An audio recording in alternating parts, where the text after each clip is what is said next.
Hello guys, welcome to my channel autism and music. मैं हूं कोमल ठाकुर और आज बात करेंगे सेंसरी डिसऑर्डर के बारे में। ऑब्वियसली आपने इस टॉपिक के बारे में बहुत बार सुना होगा अगर आप एक ऑटिस्टिक बच्चे के पेरेंट्स हैं तो। इसको बनाने का आज एक मेरा जो मोटिव है वो ये है कि मैं इस टॉपिक को बहुत ही इजी लैंग्वेज में आपको समझाना चाहती हूँ, जिससे कि आप अपने आप भी इसका जो सोल्यूशन है उसको ढूंढ सकें। तो ये जो सेंसरी डिसऑर्डर है गाइस, ऑटिस्टिक बच्चों में जो अनयूजुअल बिहेवियर हम लोगों को देखने को मिलता है वो मैक्सिमम सेंसरी डिसऑर्डर की वजह से ही होता है। और जैसे ऑटिज्म के जो दूसरे सिम्टम है, लॉस्टिंग है, आई कांटेक्ट है या फिर नो रिस्पॉन्स टू नेम है, जो कि कॉमन सिम्टम हर ऑटिस्टिक बच्चे में पाए जाते हैं, उसी तरह से सेंसरी डिसऑर्डर भी लगभग हर ऑटिस्टिक बच्चों में पाया जाता है। ये अलग बात है कि ज़रूरी नहीं है कि अगर किसी बच्चे को सेंसरी डिसऑर्डर का प्रॉब्लम है तो वो ऑटिस्टिक ही हो, ये इंडिविजुअल में भी पाया जाता है। तो इस बात का भी ध्यान आप ज़रूर रखें कि बच्चा ऑटिस्टिक है या फिर उसको सिर्फ सेंसरी डिसऑर्डर का ही प्रॉब्लम है, तो ये भी देखा गया है। तो इसका ज़रूर आप ध्यान रखें। तो अब बात करते हैं कि सेंसरी डिसऑर्डर बच्चों में आता क्यों है। तो गाइस, जब भी हम लोग कुछ भी इंफॉर्मेशन बाहर से गेट करते हैं तो वो इंफॉर्मेशन हमारे ब्रेन में थ्रू हमारी सेंसेस के ही जाती है। जैसे हम लोग जो कुछ भी देखते हैं, जो कुछ भी सुनते हैं, जो कुछ भी टेस्ट करते हैं, जो कुछ भी टच करते हैं, जो कुछ भी स्मेल करते हैं, तो इन्हीं सेंसेस के थ्रू जो इंफॉर्मेशन है वो ब्रेन में जाती है। ब्रेन उस इंफॉर्मेशन को प्रोसेस करता है अकॉर्डिंग टू जो आपका पहले का नॉलेज होता है, जो मेमोरी होती है ब्रेन में, उसमें जो नॉलेज भरा होता है उसे उस इंफॉर्मेशन के रिगार्डिंग वो न्यू इंफॉर्मेशन को भी प्रोसेस करता है और आपको एक बढ़िया सा डिसीजन लेने में हेल्प करता है। तो यहाँ पे क्या प्रॉब्लम हो जाती है, जब किसी बच्चे को सेंसरी डिसऑर्डर का प्रॉब्लम है, उसका मतलब है कि उसकी ये जो सेंसेस हैं, इनसे जो इन्फॉर्मेशन, जो आउटर वर्ल्ड की जो इन्फॉर्मेशन है जो हमारे ब्रेन में जा रही है थ्रू दी सेंसेस, वो इन्फॉर्मेशन ब्रेन में जाके सही से प्रोसेस नहीं होती है। या तो इन्फॉर्मेशन रिसीव करने में प्रॉब्लम होता है या फिर इन्फॉर्मेशन को ट्रांसफ़र करने में प्रॉब्लम होता है। दोनों ही स्टेजेस में हम इस डिसऑर्डर को सेंसरी डिसऑर्डर बोलते हैं। तो ऑटिज्म की तरह गाइस, सेंसरी डिसऑर्डर को भी पूरी तरह से क्योर नहीं किया जा सकता है, बल्कि बच्चा अपने सेंसरी, ये जो भी उसके सेंसरी इश्यूज होते हैं, उनको हैंडल करने की जो स्किल जो है वो बच्चे में हम लोग इनकलकेट कर सकते हैं, जिससे कि बच्चे को जब भी ये सेंसरी इशू का प्रॉब्लम हो तो बच्चा अपने आप उस सेंसरी इशू को हैंडल कर सके। तो इसमें क्या होता है गाइस कि जो इन्फॉर्मेशन ब्रेन में जा रही है, जब भी हम लोगों को क्या होता है, जब भी, अब मैं आपको एक एग्जांपल देती हूँ, जब भी कोई भी चीज़ हम लोगों को टच करती है तो टच मीन्स तो जो हमारी स्किन है उस सेंस के थ्रू वो टच की जो इन्फॉर्मेशन है वो हमारे ब्रेन में जाती है। फिर ब्रेन क्या करता है, प्रोटेक्टिव मोड में आ जाता है, मतलब फाइंड आउट करने की कोशिश करता है कि हमारी स्किन पे क्या चीज़ टच की है। तो अगर आप एक नॉर्मल ह्यूमन बीइंग हैं, आपको सेंसरी डिसऑर्डर का प्रॉब्लम नहीं है, तो ब्रेन प्रोटेक्टिव मोड में आने के बाद आपको ये बता देगा, वो फाइंड आउट करने में सक्सेसफुल हो जाता है कि आपकी स्किन को जो चीज़ टच कर रही है वो सेफ़ है या अनसेफ है। अनसेफ है तो वो आपको बिल्कुल अलर्ट कर देगा कि ये चीज़ डेंजरस है, आपको इससे दूर जाना चाहिए। या सेफ़ है तो आपको वो अलर्ट करता है ब्रेन की नहीं, ये चीज़ सेफ़ है, इसको आप इग्नोर कर सकते हैं। लेकिन जब किसी बच्चे को सेंसरी डिसऑर्डर का प्रॉब्लम होता है तो उस केस में क्या होता है, जो भी कोई चीज़ उसको टच कर रही है उसकी इंफॉर्मेशन ब्रेन में तो जाती है, ब्रेन उसको अलर्ट भी करता है, ब्रेन प्रोटेक्टिव मोड में भी जाएगा, लेकिन ब्रेन ये डिटेक्ट नहीं कर पाता है कि वो जो टच है वो सेफ है या अनसेफ है। जिसकी वजह से गाइस क्या होता है कि इन बच्चों को जिनको सेंसरी डिसऑर्डर का प्रॉब्लम होता है वो समझ नहीं पाते हैं कि ये वाला टच जो है वो सेफ है या अनसेफ है। मीन्स वो हर बार उनका ध्यान उसी टच पे अटका रहेगा। मतलब आप देख लो कि वो क्लॉक वहीं पे अटकी रहेगी उनकी कि नहीं, कुछ चीज़ टच कर रही है। और सम टाइम उनको या तो वो इचिंग होगी या फिर समटाइम्स ये भी देखा गया है कि उनको पेन जैसा भी महसूस होता है। तो यहाँ से आप समझ सकते हैं गाइस कि कई बार जो टच हमारे लिए बिल्कुल नॉर्मल होता है, उन बच्चों के लिए वो टच पेनफुल होता है, या फिर वो उस टच के बारे में बहुत ही ज़्यादा सोचते हैं, बहुत ही ज़्यादा घबराते हैं, क्योंकि उनका ब्रेन उनको ये नहीं बता पाता है कि उस टच को इग्नोर करना है या नहीं करना है। तो जब तक आप उस कॉज को नहीं निकालेंगे, वो जो चीज़ उसको टच कर रही है उसको आप नहीं निकालोगे, तब तक बच्चा उसी फ्रस्ट्रेशन मोड में रहता है। यहीं से आप अब आप समझ सकते हैं कि कई बार कुछ बच्चों को कुछ टच से जो प्रॉब्लम होती है तो बच्चा काम डाउन ही नहीं होता है, रिलैक्स ही नहीं होता है, वो कंटिन्यूअसली फ्रस्ट्रेशन मोड में जाता है, रोने लगता है, एग्रेशन में आता है, और आप समझ नहीं पाते हो कि ये तो नॉर्मल सी चीज़ है और ये ऐसे क्यों रिएक्ट कर रहा है। तो बड़ी देर के बाद आप समझ पाते हो कि नहीं, अच्छा है इसको इस चीज़ से दूर किया जा सके। और हमेशा आप वैसे ही करते रहते हैं कि आपको दिमाग में वो चीज़ बैठ जाती है कि मेरे बच्चे को ये टच से प्रॉब्लम है तो मैं इसको इससे दूर रखूँगी, क्योंकि बच्चा बहुत हद तक फ्रस्ट्रेट हो जाता है उस चीज़ से। तो ये मैं आपको अभी आप इस चीज़ को समझ सकते हैं कि उनके लिए वो टच क्या है और एक नॉर्मल आदमी के लिए वो टच क्या है। तो वो अपनी जगह गलत नहीं है, उनको जैसा उनका ब्रेन ऑपरेट कर रहा है वैसे ही वो लोग रिएक्ट कर रहे हैं। उनके लिए कुछ भी अब नॉर्मल नहीं है। हमारे लिए ये चीज़ अब नॉर्मल है, क्योंकि हमारे लिए वो नॉर्मल सा टच है, लेकिन वो बच्चे एक नॉर्मल टच से भी घबरा जाते हैं। तो ये एक्चुअली सेंसरी डिसऑर्डर होता है। तो अभी आई थिंक आप एक सिंपल सी लैंग्वेज में समझ चुके होंगे कि सेंसरी डिसऑर्डर है क्या। मतलब जो चीज़ें हमारे लिए नॉर्मल हैं उनके लिए वो चीज़ें या तो पेनफुल होती हैं या डराने वाली होती हैं। इसीलिए बच्चा उन चीज़ों को बहुत ही बुरी तरह से रिएक्ट करता है और हम लोगों को लगता है कि बच्चा अनयूजुअल हरकतें कर रहा है। वो मतलब एक जैसा हम लोग कुछ और ही समझने लग जाते हैं उस चीज़ को, जबकि बच्चा वाकई में उस प्रॉब्लम में होता है। और जब तक आप इन सेंसरी इश्यूज़ को ट्रीट करने का ट्राई नहीं करते हैं तब तक आप वो प्रॉब्लम्स फेस करते ही रहते हैं।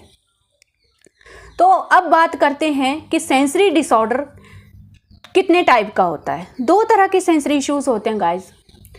तो सबसे पहले तो आप ये बात जान लीजिए कि ये जो सेंसरी इश्यूज़ हैं, डिफरेंट हमारी जो डिफरेंट सेंसेस हैं, हियरिंग का है, देखने का है, टेस्ट करने का है, स्मेल करने का है, टच करने का है। ज़रूरी नहीं है कि एक ऑटिस्टिक बच्चे में ये सारे सेंसरी इश्यूज़ होंगे, कुछ में अलग होता है, कुछ में अलग होता है।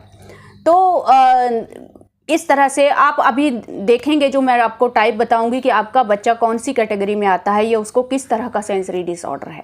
2 तरह के होते हैं, या तो ओवर सेंसिटिव होगा या अंडर सेंसिटिव होगा। अब जो ओवर सेंसिटिव डिसऑर्डर रहता है उसमें कौन से तरह के बच्चे आते हैं। उसमें वो बच्चे आते हैं जो हमेशा जो सेंसरी इनपुट उनको मिल रहा है उसको रिसिस्ट करने की कोशिश करते हैं। रिसिस्ट करने में क्या आता है, जैसे नॉर्मल सी वॉइस उनको सुनाई देगी और वो अपने कान बंद कर लेंगे। एक लाइट को देख रहे हैं, लाइट को देख के उनको ऐसा फील होता है कि पता नहीं ये कौन सा बड़ा भूत है। अजीब सा रिएक्शन आपको देखने को मिलता है। आप उनको सीढ़ियाँ चढ़ने को बोलते हैं या झूला झूलने को बोलते हैं या जंप करने को बोलते हैं, वो डरने लगते हैं। तो इसको बोलते हैं हम लोग ओवर सेंसिटिव डिसऑर्डर। तो क्यों होता है गाइस? इसमें क्या होता है कि बच्चे को जो नॉर्मल सी वॉइस है वो भी बहुत ज़्यादा लाउड सुनाई देती है, जिसकी वजह से बच्चा डर जाता है और उस नॉइज़ को रिसिस्ट करने के लिए अपने ईयर्स बंद कर लेता है। हमारे लिए वो नॉर्मल वॉइस है, लेकिन उनके लिए वो बहुत ही ज़्यादा लाउड है। एक्चुअल में उनको बहुत ज़्यादा लाउड सुनाई देती है। मतलब आप सोच लो कि जैसे हमारे कान फटने लगे हैं। दूसरी तरह से एक नॉर्मल सी लाइट हमको सिंपल ब्राइट सी लगती है, लेकिन उनको वो ज़रूरत से ज़्यादा ब्राइट दिखती है। ऑब्वियसली हमारे सामने अगर मतलब जैसे स्पेस को आप ले लो, अंतरिक्ष को ले लो, उसमें कुछ बड़ा सा ब्राइट चीज़ हो रही हो तो एक पल के लिए हम लोग भी डर जाते हैं उस चीज़ से। तो मैं ये आपको बताने की कोशिश कर रही हूँ कि जब सेंसरी डिसऑर्डर बच्चे में होता है तो वो अंदर से एक्चुअली क्या फील करता है, तभी आप समझ पाएंगे कि वो एक्चुअली पेन में होता है। उसी तरह से वो हिम्मत नहीं कर पाता है सीढ़ियाँ चढ़ने की, स्लाइड चढ़ने की या स्विंगिंग से, हर चीज़ से उनको डर सा लगने लगता है। तो ये होता है ओवर सेंसिटिव डिसऑर्डर। और ओवर सेंसिटिव डिसऑर्डर की वजह से ही कुछ ऑटिस्टिक बच्चों में जो मोटर स्किल्स हैं वो डेवलप नहीं हो पाते हैं। उसके पीछे भी यही कारण रहता है कई बार। तो इसको आप कैसे कर सकते हैं गाइस? जो नॉइस जिन बच्चों को प्रॉब्लम है, मैक्सिमम बच्चों को होता है, मैं पहले भी बोल चुकी हूँ कि ये सेंसरी डिसऑर्डर भी एक कॉमन सा सिम्टम है ऑटिस्टिक बच्चों में। एक चीज़ जो मैंने अपने बच्चे में की है और मुझे बहुत ही अच्छे रिजल्ट मिले हैं और आप सब लोग भी उस चीज़ को देख रहे हो, वो है ईयरफोन यूज़ करना। अगर बच्चे को नॉइस सेंसिटिविटी है, उसको लाउड वॉइस से डर लगता है, आप धीरे धीरे एक ईयरफोन यूज़ करना शुरू कीजिए। और ईयरफोन में बच्चे को जो सॉन्ग्स हैं, रिलैक्सिंग सॉन्ग्स, वो आपको सुनाने हैं, वीडियो नहीं प्ले करना है, ऑडियो। बहुत सारी ऐसी ऐप्स हैं, YT म्यूज़िक बहुत ही अच्छी ऐप है, मैं यूज़ कर रही हूँ, बहुत अच्छा मुझे उसका रिज़ल्ट मिलता है। बहुत सारे गाने होते हैं, बहुत सारा, आपको हर चीज़, दुनिया का सारा म्यूज़िक उस ऐप में मिल जाता है।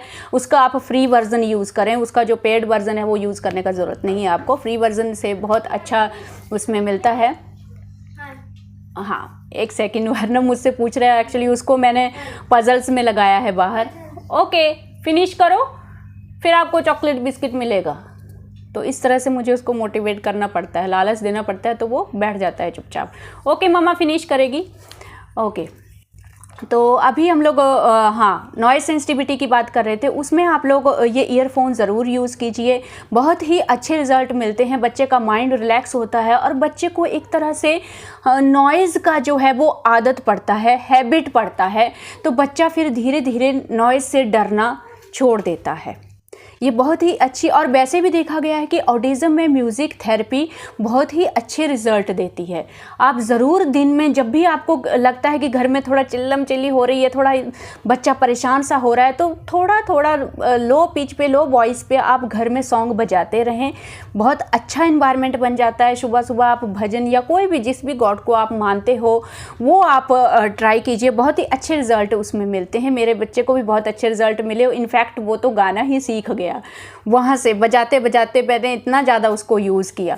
और ईयरफोन का यूज़ आप एक और जगह कर सकते हो गाइस। कहाँ पे कर सकते हो? जैसे आप लोग बोलते हैं मेरा बच्चा रेस्टोरेंट में नहीं बैठता है या पब्लिक प्लेस में जाते हैं तो वो घूमता फिरता रहता है, चिल्लाता है ज़ोर ज़ोर से। अगर ये हैबिट आप डेवलप करते हो ना, तो आपको ये चीज़ वहाँ भी हेल्प करेगी।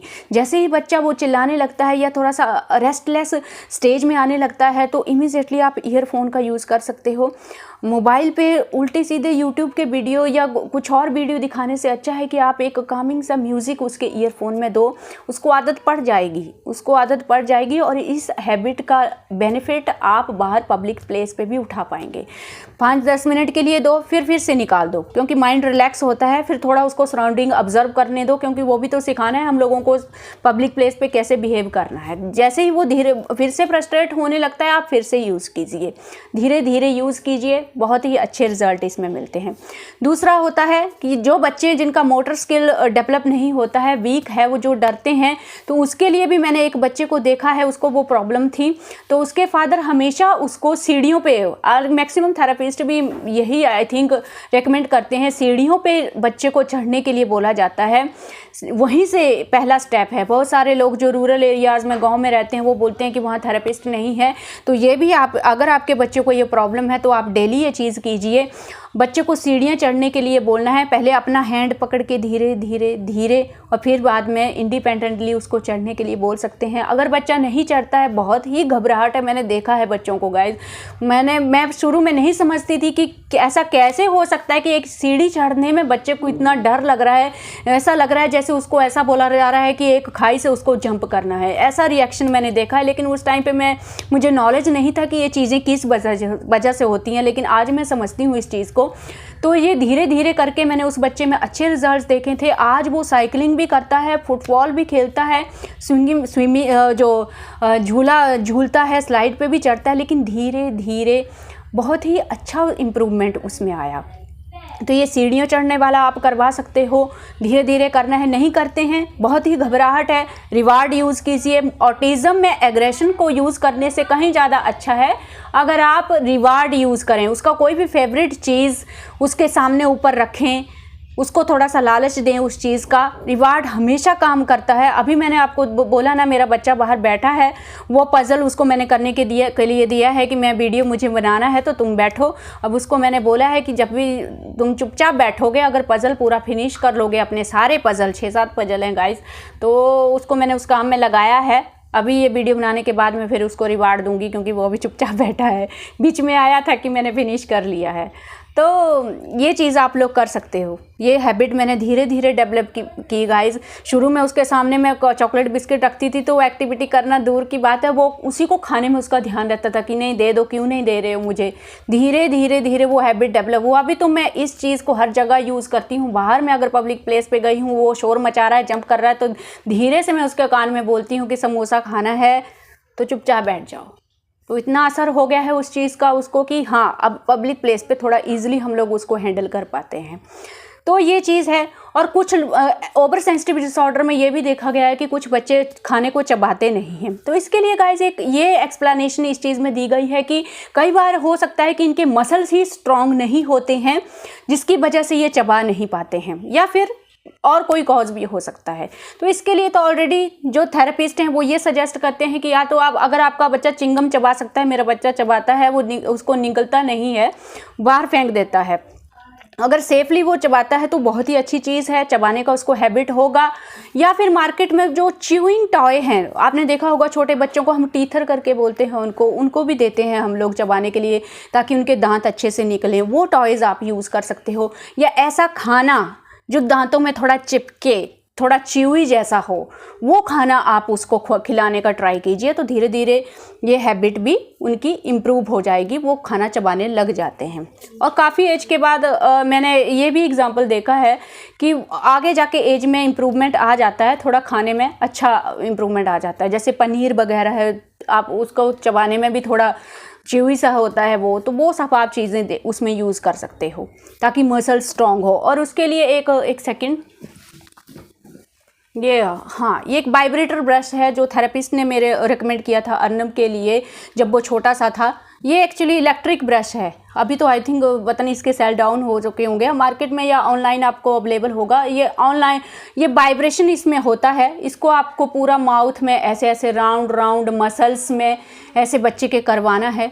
1-1 1.5 मिनट उसको आपको करवाना है, दिन में 2-3 बार।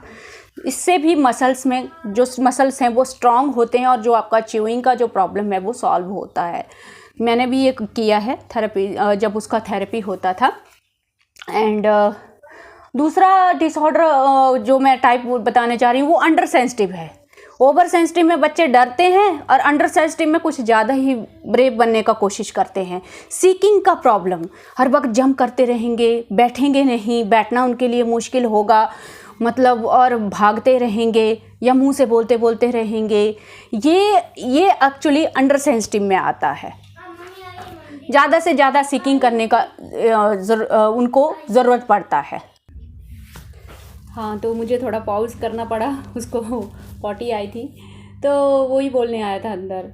तो अभी हम लोग दूसरी सेंसिटिविटी के बारे में बात कर रहे थे, I think under sensitive disorder के बारे में, जिसमें बच्चा ज़्यादा से ज़्यादा स्टिमुलेशन लेने की कोशिश करता है, सीकिंग करने की कोशिश करता है, जंप करता रहेगा, हाइपर रहेगा, बहुत ज़्यादा हाइपर एक्टिविटी इसी की वजह से आती है maximum time, under sensitive disorder की वजह से।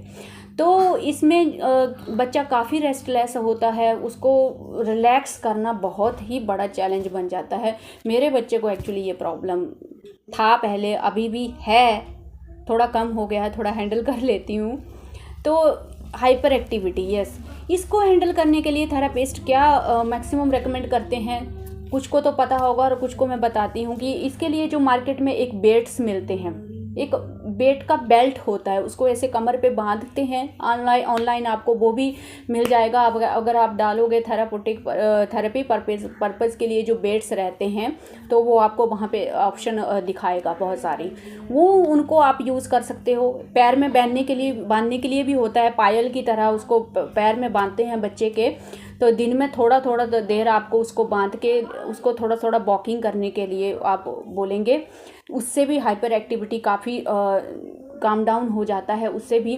और हाइपर एक्टिविटी में बहुत अच्छा रोल प्ले करती है आपकी एक्सरसाइज। अगर बच्चा योगा कर सकता है, आपको इमिटेट कर सकता है, एक्सरसाइज कर सकता है, वो बहुत ही अच्छा ऑप्शन है।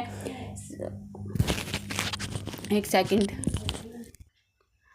तो साइकिलिंग भी बहुत अच्छी चीज़ है गाइज़। एक साइकिलिंग में भी रिसर्च जो है वो बताती है कि अगर हाफ एन आवर भी बच्चा साइकिलिंग करता है, मैं भी उसको डेली राउंड लगाती हूँ साइकिलिंग का। साइकिलिंग से भी उसके एक तो मसल टोन, इनकी जो वीक रहती है वो भी मसल अच्छे स्ट्रॉन्ग हो जाते हैं, हाइपर एक्टिविटी भी उससे काफ़ी डाउन हो जाती है। तो वो साइकिलिंग आप ज़रूर करवाइए। झूला इन बच्चों के लिए भी, हाइपर एक्टिव बच्चों के लिए भी झूला हाफ एन आवर आप हर रोज़ ज़रूर करवाइए, बहुत ही अच्छी चीज़ है। थर्ड, ट्रैम्पोलिन अगर पॉसिबल है, आसपास प्ले में है तो उसके ऊपर आप उनको जंप करवा सकते हैं, एनर्जी काफ़ी रिलीज़ होती है। और एक बड़ा सा बॉल मिलता है थेरेपी पर्पज़ के लिए, बहुत बड़ा बॉल होता है, उसके ऊपर उसको बिठा के आप बाउंस करवाइए, वो भी एक थेरेपिस्ट सजेस्ट करते हैं। ये उन लोगों के लिए है जिनको थेरेपिस्ट जो है वो अवेलेबल नहीं है। तो ये सारी एक्टिविटीज़ की जो आप लिस्ट बना लें, आप हो सके तो ये सामान ख़रीद सकते हैं और अपने घर में रख के आप इन चीज़ों को करवाइए।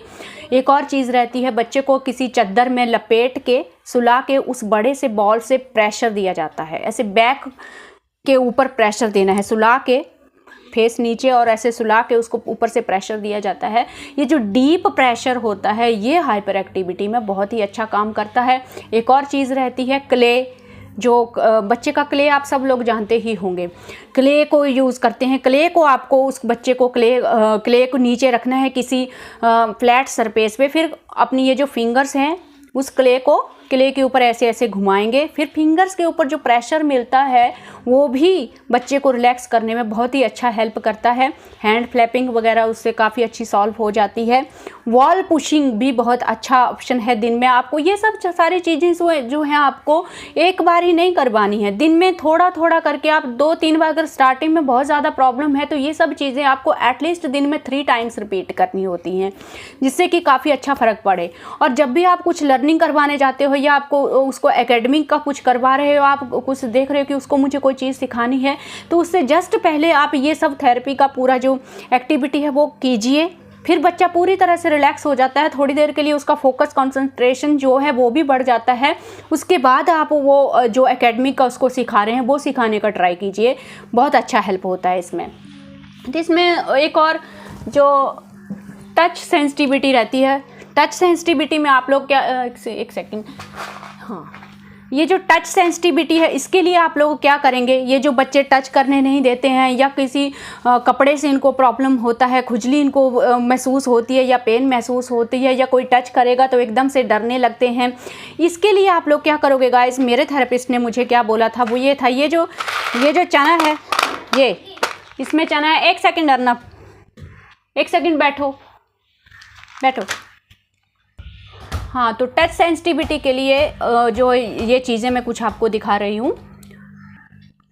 तो सबसे पहले ये देखिए डिफरेंट टेक्सचर की जो चीज़ें हैं वो आपको लेनी है। जैसे ये चना है, थोड़ा हार्ड रहता है, ये सॉफ्ट से सॉफ्ट हैंकी आपको एक चाहिए, और एक ये शेविंग ब्रश है, और ये एक लूफा है।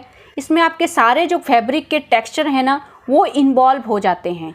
फिर क्या करना है आपको, धीरे धीरे सबसे पहले ये चना लेंगे आप, सॉफ्ट चीज़ से स्टार्ट कीजिए पहले।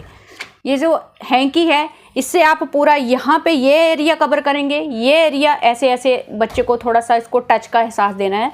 बच्चा आप देखेंगे जैसे आप करोगे ना वो पूरा नींद में जाने लगता है, पूरा रिलैक्स हो जाता है। इसी तरह से ये 2 एरिया जो हमारी ये जो आर्म्स हैं और नीचे की जो लेग्स है, नी के नीचे वाला एरिया जो है वहाँ पे आपको ये सब चीज़ करनी है, ऐसे रब करना है इसको बारी बारी से। सेम इससे भी यही करोगे, इससे भी यही करोगे, इससे भी यही करना है, इससे भी यही करना है। डिफरेंट टेक्सचर जब आप उसकी बॉडी को देते हो तो वो जो टच वाली प्रॉब्लम है, जो टच से वो डरता है, वो धीरे धीरे ख़त्म हो जाती है, क्योंकि डिफरेंट टेक्सचर उसको हर रोज़ आप करते हो तो वो इनसे इंट्रोड्यूस हो जाता है। तो आई थिंक अभी मैंने सारा जो सेंसिटिव डिसऑर्डर का है लगभग सब कवर किया है, लेकिन इसके बावजूद भी अगर कुछ बचता है तो आप कमेंट करके पूछ सकते हैं, मैं उसके बारे में भी इंफॉर्मेशन गेट करने की कोशिश करूँगी। तो ये सब जो मैंने आपको थेरेपी का बताया है, ये सब अर्नब के थेरेपिस्ट ने मुझे सजेस्ट किया, तो ये सब मैंने चीज़ें की हैं, बहुत अच्छा इफेक्ट पड़ता है इनसे। और एक और हैबिट आप डेवलप कर सकते हो, एक और सेंसरी डिसऑर्डर रहता है गाइज, इंटरसेप्टिव डिसऑर्डर, जिसमें क्या होता है बच्चे को अगर भूख लग रही है, प्यास लग रही है, इनफैक्ट जब पॉटी आती है वो बताते नहीं हैं। आप में से कई लोग बोलते हैं कि मेरा बच्चा टॉयलेट ट्रेन नहीं है, तो उस डिसऑर्डर की वजह से ये चीज़ होती है। तो ये जो डिसऑर्डर है ये इसके लिए एक्चुअली मुझे नहीं लगता कि कुछ भी अभी तक है, क्योंकि मेरे बच्चों को ये प्रॉब्लम नहीं आई है, वो पूरा प्रॉपर बताता है। लेकिन एक चीज़ मैं आपको सजेस्ट कर सकती हूँ, एक चीज़ जो हैबिट मैंने उसको डेवलप की है वो ये कि जब भी उसको पेन होता है तो धीरे धीरे एक्चुअली जब भी उसको पेन होता था तो मैं पेन वर्ड रिपीट करती थी, तो वो सीख गया कि जब भी कुछ प्रॉब्लम होता है तो मुझे पेन वर्ड बोलना है।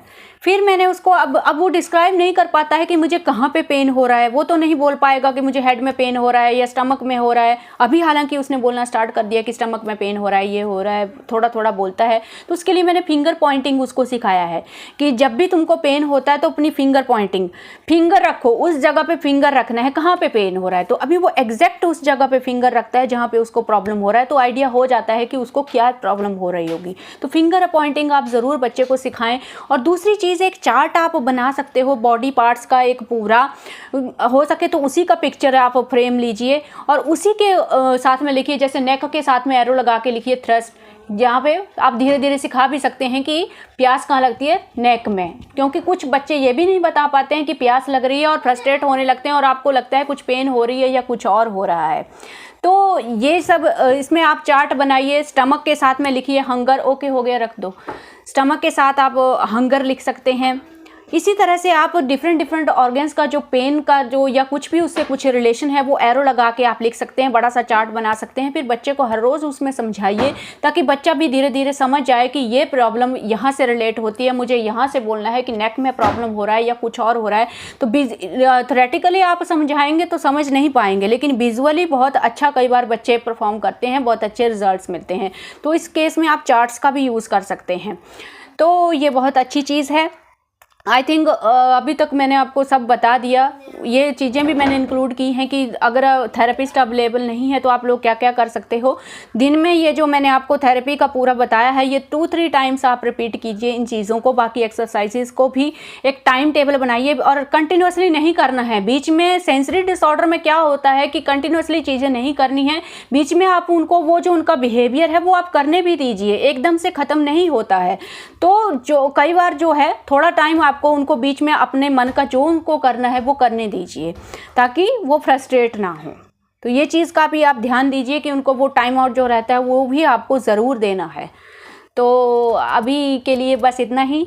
और कल करवा चौथ है तो मेरा आज का मोटिव भी यही था वीडियो बनाने का कि मैं आपको विश कर सकूं to all my beautiful ladies. और हस्बैंड के लिए ये एक्चुअली उपवास रहता है हमारा, और मैं चाहती हूँ कि आप लोग इस फेस्टिवल को अच्छे से सेलिब्रेट करें। और जितने भी हस्बैंड ये बात सुन रहे हैं वो सब अपनी वाइफ को सपोर्ट करें इस जर्नी में, क्योंकि आप दोनों का सपोर्ट जो है वो आपकी ये जो जर्नी है आपके बच्चे के साथ इसको ईजी करेगी। आपका रिलेशनशिप बहुत ही इम्पॉर्टेंट है, तो अपने रिलेशनशिप को पानी देना है, जो अपने रिलेशनशिप को एक अच्छे तरह से सींचना है, उसमें कोई कमी नहीं आनी चाहिए। वो भी इक्वली इम्पॉर्टेंट है जितना आपका बच्चा इम्पॉर्टेंट है। तो इस चीज़ का ध्यान ज़रूर रखें और एक दूसरे के लिए सपोर्टिव रहें ताकि ये जर्नी आपकी बहुत ही ईजी हो और आप लोगों के बीच में प्यार बना रहे। So thank you for today. अभी मुझे एक्चुअली गाइस फिर से ऑन करना पड़ा वीडियो। ये जो मैंने आपको इलेक्ट्रिक ब्रश दिखाया था, ये दिखाने के लिए मैंने आपको बाहर से दिखाया। बाहर से नहीं करना है, इसको अंदर डालना है, माउथ के अंदर। जैसे आप अपना नॉर्मल ब्रश करते हो उसी तरह से आपको अंदर घुमाना है इसको। ये गोल गोल घूमता है आगे से अंदर। ये जो हमारे मसल्स रहते हैं टीथ के, यहाँ आपको धीरे धीरे धीरे करके अंदर, बाहर से नहीं करना है। मुझे लगा कि आप लोग कंफ्यूज हो जाएंगे, तो ये हाँ, ये आपको अंदर करना है। तो इस चीज़ का आप ख्याल रखें। ओके।